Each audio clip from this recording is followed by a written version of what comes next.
কথাটা বলছি আজ থেকে প্রায় 30 বছর আগে, যখন আমি মামাবাড়ি যেতে খুব পছন্দ করতাম। এমনই এক গ্রীষ্মের সময় স্কুলের ছুটি পেয়ে আমি চলেছি মামাবাড়ি বাবার সাথে। একটা বন পেরোলেই আমার মামাবাড়ি।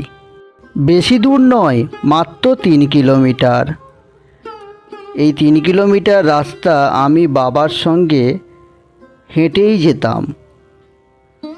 আমি বাবাকে বায়না করেছিলাম যে মামাবাড়ি যাব। গ্রীষ্মের ছুটি পড়তেই বাবা আমাকে নিয়ে চলল আমার মামাবাড়িতে। মামাবাড়ি যাওয়ার যে কি আনন্দ সেটা বলে বোঝানো যাবে না। সবারই মামাবাড়ি যেতে খুব ভালোই লাগে। বাবা আমাকে যেতে যেতে কত গল্প শোনালো, আর এতটা রাস্তা পায়ে হেঁটেই যেতাম। বাবাকেও আমি নানা রকম প্রশ্ন করতাম। এটা কি গাছ, কোন দিকে এরপর যাব, ইত্যাদি ইত্যাদি। আমি হলাম কিশোর কিশোর ব্যানার্জি আমার নাম। আমার বাবা সুশীল ব্যানার্জি। আমার বাবা পেশাতে ব্যবসায়ী ছিলেন। আমার বাবা আমাকে নানা রকমভাবে মজা দেওয়ার জন্য গল্প করতে করতে বনটা পার হতেন। মাকে বলে এসেছিলাম যে 2 দিন মাত্র থাকবো, তারপরই আমি আবার ঘর ফিরে যাব। দূরে দেখতে পেলাম দাদু দাঁড়িয়ে আছে আমাকে নিয়ে যাওয়ার জন্য। দাদুর কি আনন্দ! আমি মামাবাড়ি যাব শুনে দাদু আগে থেকেই চলে এসেছিল অনেকটাই। আর দাদু আনন্দ পাবেই না কেন? দাদুর একমাত্র আমি শখের নাতি। দাদু আমাকে খুব ভালোবাসতো। দাদু দেখে কি আনন্দ পেল, আর আমার সঙ্গে কত গল্পই জুড়ে দিল রাস্তাতে। ছোটবেলার একটা ছড়া আমার মনে পড়ে গেল। তাই তাই তাই মামাবাড়ি যাই, মামাবাড়ি ভারী মজা, কিলচর নাই। বাবা আর বলবেন না, এই কিশোরের জ্বালাতে আমি আর থাকতে পারছি না। শুধু বলছে মামাবাড়ি যাব। চলো চলো বাবা, আর দেরি করো না, ছেলেটা অনেক দূর হেঁটে আসছে। চলো চলো বাবা, তাড়াতাড়ি চলো। ওর দিদিমা অনেকক্ষণ থেকে অপেক্ষা করছে, কত রান্না করেছে বুঝলে বাবা। আর করবেই বা না কেন, শখের একটাই মাত্র নাতি আমাদের, কত আদরের, তাই না? ওই তো দিদিমা দাঁড়িয়ে আছে। দিদিমা আমাকে দেখতে পেয়ে কত গল্প শুরু করে দিয়েছিল।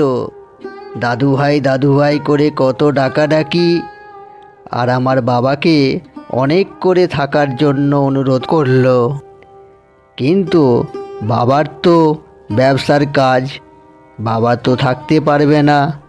তাই বাবা বললেন যে আমি এক্ষুনি চলে যাচ্ছি, কিশোরকে দিয়ে গেলাম, একটু দেখবেন। বাবা চলে যেতে অনেকটাই মন খারাপ করলো, কিন্তু চলে যাওয়ার পরে একটু আনন্দও বেশি হলো।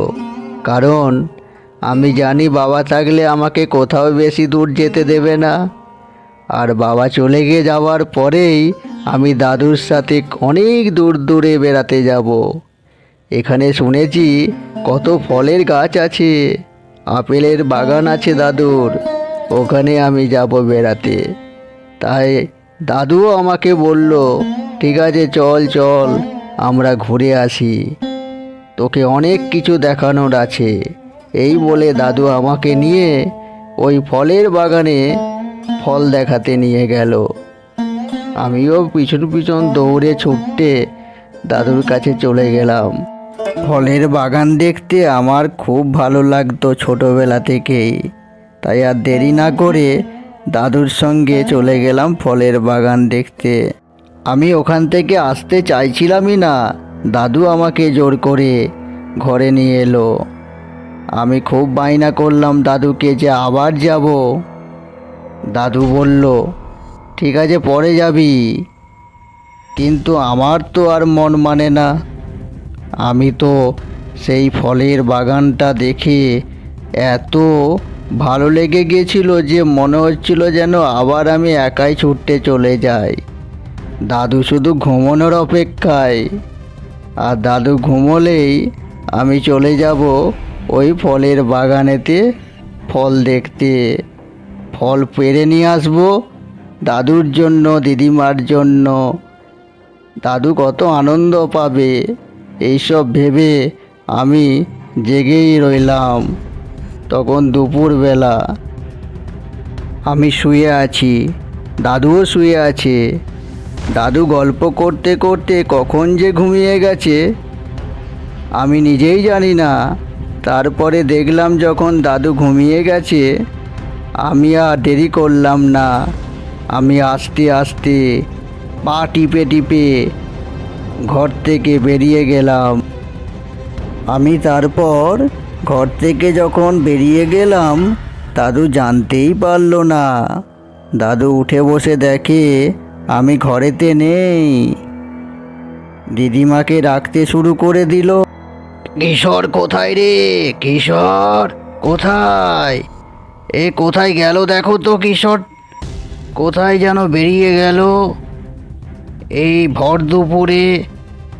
ছেলেটা কোথায় গেল কি জানি। তারপর দাদুর ডাকেতে দিদিমা ঘরের মধ্যে ছুটে ছুটে প্রবেশ করলো। আর আমাকে দেখতে না পেয়ে দিদিমা কান্নায় ভেঙে পড়ল। দাদু দিদিমাকে অনেক বোঝালো, ছেলেটা কোথায় গেছে তুমি জানো? আর দিদিমা জানবেই বা কী করে? আমি তো পা টিপে টিপে যে কখন দুপুরবেলায় বেরিয়ে গেছি কেউ জানে না।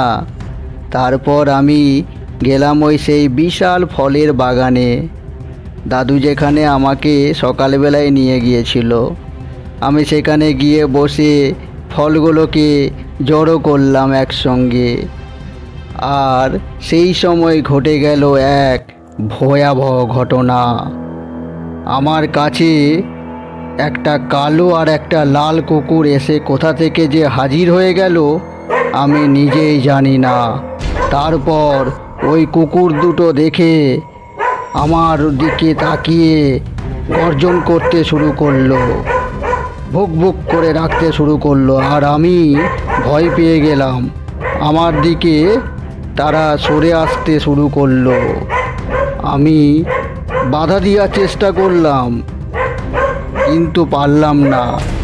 কুকুর আমার উপরে আক্রমণ করার জন্য ছুটে এলো আর আমার গায়ের উপরে ঝাঁপিয়ে যাওয়ার উপক্রম। আর আমি জোর করে ডাক দিতে শুরু করলাম, বাঁচাও বাঁচাও বলে। একটু দূরেই ছিল একজন চাষি।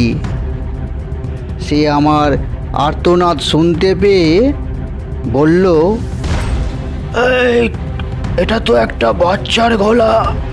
হ্যাঁ, বাচ্চাটা খুব বিপদে পড়েছে মনে হয় খুব বিপদে পড়েছে। তারপর ভগবানের মতো ওই লোকটি আমাকে বাঁচাতে ছুটে এসেছিল। কুকুরগুলোর হাত থেকে ওই লোকটি আমাকে বাঁচিয়ে ফেললো। কুকুরগুলো তার হাতে লাঠি দেখে ভয়ে ছুটে পালিয়ে গেল আর আমি সে যাত্রায় বেঁচে গেলাম। না হলে যে কি হতো কি জানি। কুকুরগুলো চলে যাওয়ার পরে লোকটি আমায় বলেছিল, তোমার কোথায় ঘর গো? তুমি এখানে একা একা কি করতে এসেছো এই ভর দুপুরে? জানো না তুমি ছোট ছেলে? এরকম করো না, চলো চলো তোমার বাড়িতে তোমাকে পৌঁছে দিই। তুমি আজকে খুব বিপদে পড়ে গেছিলে, খুব বাঁচানে বেঁচে গেলে। এরকম একদম করবে না, তুমি তো ছোট বাচ্চা। আজকে কুকুরগুলো যদি তোমাকে কামড়ে দিত কি হতো বলো তো? দাদু খুব ভীষণ রেগে গিয়েছিল। আমার দিকে রাগ দৃষ্টিতে তাকালো, আমার সঙ্গে কোনো কথাই বলছিল না। আমি ভয়ে ভয়ে লজ্জায় আস্তে আস্তে পা ফেলে ফেলে দাদুর কাছে গিয়ে হাজির হলাম। আপনি কোথায় পেলেন আমার এই দাদু ভাইকে?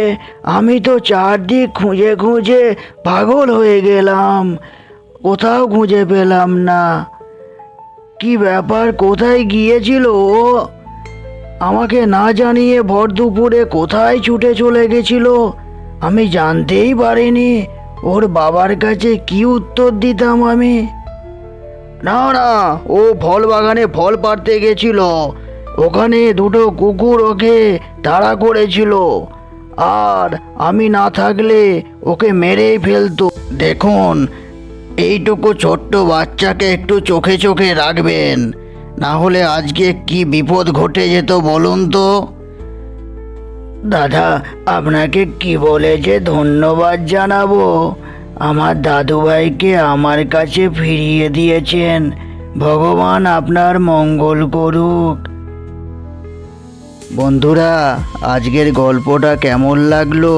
আর ভালো লাগলে চ্যানেলটিকে সাবস্ক্রাইব করে দিয়ে আমাদের পাশে থেকো। নতুন নতুন গল্প আবার আসছে।